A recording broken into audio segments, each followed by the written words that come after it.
guys, welcome back to the Curly Reader. My name's Amanda, and today we're going to be doing the mid-year book Freakout tag.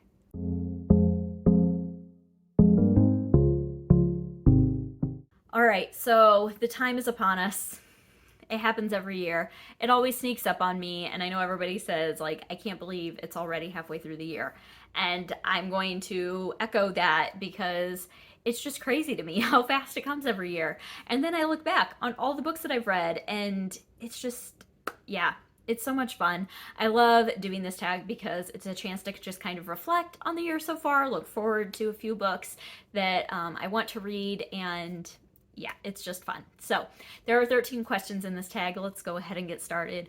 The first of which is, what is your favorite book that you have read this year? You guys, you're going to find that not very many of these questions do I only have one answer to. It's a thing. It's fine. But the first book that is definitely one of my favorites that I've read this year is When the World Was Ours by Liz Kessler. This is a middle grade historical fiction that follows three children throughout World War II. A group of three friends. Two are Jewish, one is German. And it's just kind of following their lives. German? No, not German. Austrian. Sorry. Two are Jewish, one is Austrian. And it just follows their lives throughout the entirety of World War II. And it was so good. It was so impactful. It was so well done. And I could not speak high enough praises of this book. I love it so much. So this was definitely one of my favorites of the year. The other one that is more of a recent read for me, it's still fresh, and I think that's why I consider it a favorite, but I still loved it, is Part of Your World by Abby Jimenez. It is a contemporary romance that I just absolutely loved from beginning to end.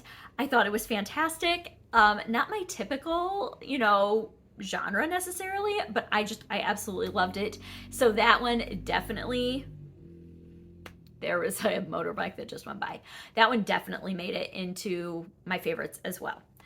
All right, number 2 is, what is the best sequel that you have read this year? You guys, I have not read very many sequels this year. I read a graphic novel, Babysitter's Club adaptation sequel, and then the only other sequel that I've read is a companion novel. Hands down gets my favorite though, and that is the Happy Ever After playlist, also by Abby Jimenez. I went on an Abby Jimenez binge and binged all of her books in May and do not regret it at all. I loved the Happy Ever After playlist. It was so well done. I loved the music aspect of it. I loved the whole story was fantastic, and definitely gets my vote for best sequel that I've read this year. The next question is, what is a new release that you haven't read yet but that you want to read? And this for me is a YA book, which is abnormal. I don't read a lot of YA, but I really want to read A Sign for Home by Blair Fell. This is a book about a deaf blind boy who is looking for love and has an assignment, and kind of finds out that someone that he had connected with at a deaf boarding school that he had been attending a few years prior, he believes is still out there. So he goes looking for her in a life-changing journey, and starts kind of questioning the hearing people in his life and if he can really trust them. It just sounds so good. I really want to read this one, and I just haven't had a chance to yet. So that one came out in April, and I really need to get it read soon. The next question is, what is your most anticipated release for the second half of the year? And this for me is When We Had Wings. This is a book that is co-authored by Ariel Lawhon, Christina McMorris, and Susan Meisner. It is a historical fiction, I believe World War II story about pilots possibly. It sounds so good, and it is 3 historical fiction authors that are prolific and lovely, and I cannot wait to see what they come up with all together. It just sounds so good, and so that definitely is my most anticipated for the second half of the year.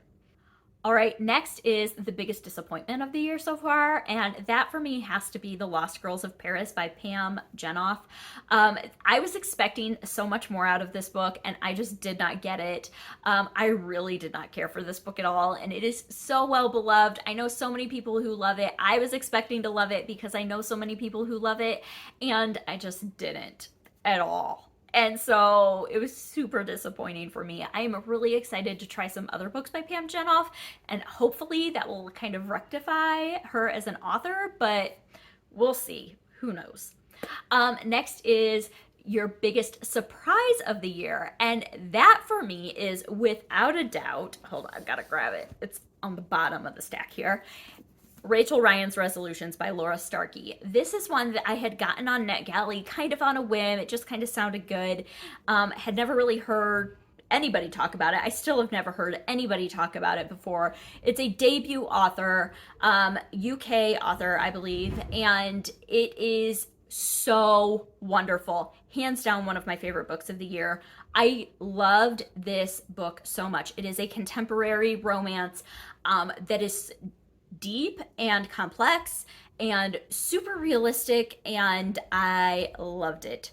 I loved it. And I had no expectations going in, and so I guess that's probably why it was my biggest surprise, because I was just kind of expecting it to be a throwaway book, and it was not. It was so good. Highly, highly recommend this one if you have not read it yet. Next is your favorite author, new favorite author, either debut author or new to you author. And I have two. I have a debut and a new to you. So obviously Laura Starkey makes this list. I think that she is a lovely writer. I cannot wait. She has a second book coming out. I don't know when, but I'm so excited for it. And then my other newest favorite author is Abby Jimenez, because like I said, binged all of her books, love them all. It was a good time. I can't believe I had not read her prior, and very excited to see what she comes out with next. She will be an auto read author for me from now on. Next is newest fictional crush, and normally I don't really get fictional crushes.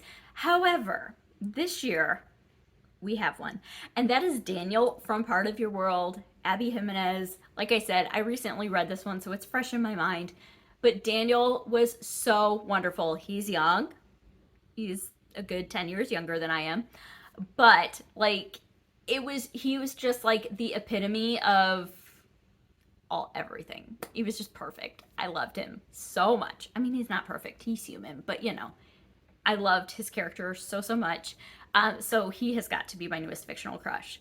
Next is your newest favorite character, and that for me is Pino Layla from Beneath a Scarlet Sky. This is by Mark Sullivan. This is a historical fiction book that is based off of the true story of Pino Layla. He is a real person, so I don't know if that still counts. But I loved his character in Beneath a Scarlet Sky. He was super complex, super involved. He has quite a history, and I loved his entire character from beginning to end of this book. I absolutely loved it. This is another absolute favorite book. I think that it's wonderful, but beyond that, I think Pino Layla's character in this book was so well done, and I loved him so much. So definitely one of my new favorite characters. Next is a book that made you cry, and that for me has to be, I don't like to repeat, but you guys, this book, the tears. It is super impactful, and the tears. That's all I'm going to say. It was, gut-wrenching. So definitely this one made me cry. Out of all the ones that I've read this year, that's pretty much the only one that I could come up with that really made me cry. The next one is a book that made you happy. And for this one, I have two. I have a middle grade graphic novel, and that is Cece's Journal by Joris Chamblin. I don't know if I said that right. I read this during middle grade March, and it is so lovely. I love the illustrations in this book are lovely. Oh my goodness. And the whole book just made me so happy, so full of joy. I loved it so much. And then another one that also made me really happy in a different way, it made me laugh out loud so much, is The Wedding Season by Katie Birchall. You guys, this book literally had me cracking up. It is about a woman who gets left at the altar and then has to attend a bunch of weddings of friends shortly after. And so her friends come up with different challenges that she has to complete during all of these different weddings to try to like distract her from being sad. And it was so good. It was just so funny. The realistic, like being dumped and grief that goes with that, and the post breakup just like anger that goes with it. But at the same time, it was so funny. I loved it. So that one also just made me laugh funny. So laugh, happy, whatever. You get what I'm talking about. All right, next is the most beautiful book that you have bought or that was given to you this year. And that for me has to go to The Last Cuentista by Donna Barbara Higuera.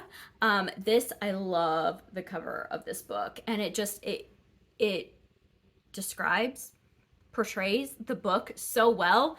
This book was also absolutely beautiful, and this without a doubt has to be the most beautiful book that I have purchased this year. And then last is, what books do you still need to read this year? So for me, I had a goal of rereading the entire Hunger Games trilogy this year. And so I'm making way in it, but I do need to get these read as part of my annual goals. That needs to get done. And then the other kind of annual goal was to start the Keeper of the Lost Cities series. I did that, but I want to keep going with it. So I would like to at least get one more of the books read in that series. And this is book 2, isn't it? Yeah, book 2, Exile, of that series read. I just need to make the time to do it. So that's it. That is the mid-year book Freakout tag. Like I said, I can't believe that half the year is gone already, but I'm very much excited about the year to come, the rest of the year to come, my reading over the next 6 months, and what it has in store for me. I would love to hear your answers to any of these questions down below. Also, any of these books that I mentioned today, if you've read them or are interested in them, I would love to hear your comments about them down below as well. And that's going to do it for today. So I hope that you enjoyed this. I hope that you stick around and subscribe. And until next time, see ya.